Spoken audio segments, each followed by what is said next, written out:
குழந்தைகளே, பருவம் 1, பாடம் தமிழ், வகுப்பு 5, பாடல் தமிழின் இனிமை. இந்த தமிழின் இனிமை பாடலை ஆசிரியராகிய நான் உங்களுக்கு பாடப் போகிறேன். அந்த பாடலை நீங்கள் கேளுங்கள். கேட்டு அந்த பாடலில் வரக்கூடிய ஒவ்வொரு பொருளையும் நான் உங்களுக்கு அறிமுகம் செய்து வைக்கப் போகிறேன். நீங்கள் பின்தொடர்ந்து கேட்கணும், பார்க்கணும். அதனைத் தொடர்ந்து ஒவ்வொரு சுவையை விட நமது தமிழின் சுவை எத்தகையது என்பதை நீங்கள் புரிந்து கொள்ளலாம். சரிங்களா? தனனா தானனா தனன தனனா தானனா தனனா தானனா தனன தனனா கனியிட ஏறிய சுளையும் கனியிட ஏறிய சுளையும் முற்றல் கலையிட ஏறிய சாரும் முற்றல் கலையிட ஏறிய சாரும் பனிமலர் ஏறிய தேனும் பனிமலர் ஏறிய தேனும் காய்ச்சும் பாகிட ஏறிய சுவையும் காய்ச்சும் பாகிட ஏறிய சுவையும் நனிபசு பொழியும் பாலும் நனிபசு பொழியும் பாலும் தென்னை நல்கிய குளிரில நீரும் தென்னை நல்கிய குளிரில நீரும்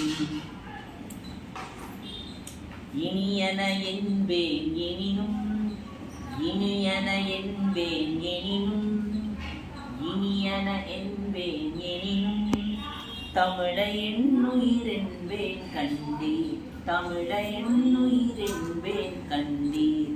அன்பு குழந்தைகளே, பலாப்பழத்தின் சுவை எப்படி இருக்கும்?